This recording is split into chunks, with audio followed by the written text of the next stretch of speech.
Sometimes when you win the series, Yep. and maybe you think that the job is done. So the intensity level sometimes drops a bit.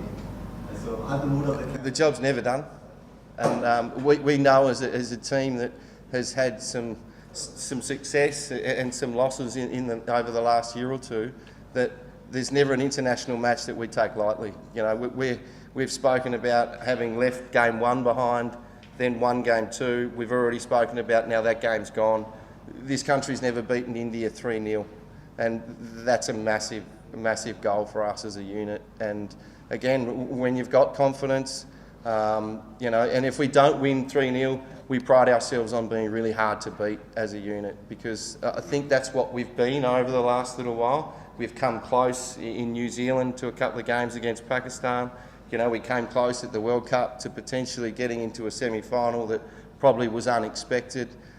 So we've been competitive, you know what I mean? And that art of being hard to beat means that we're under pressure situations more often than not. Whether we win them, whether we lose them, we learn from them. And I know that, you know, after the series win the other night, that the boys have still got one eye on one more win here in this one-day series.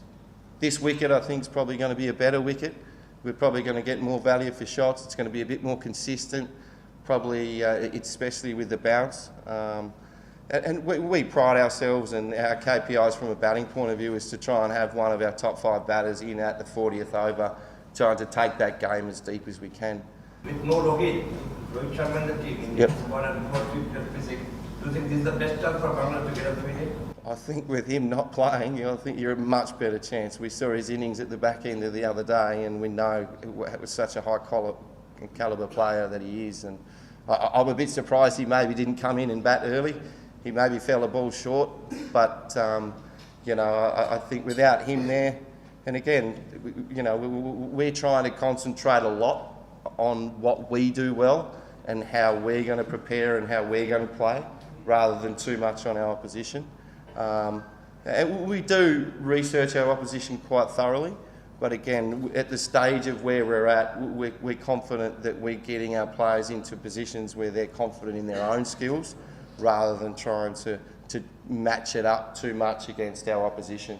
Once we get into a position where we're playing with confidence, we have a good understanding of our skill sets, what we can and can't do on different surfaces in different countries, then, you know, we'll start to look at our opposition in a little bit more depth.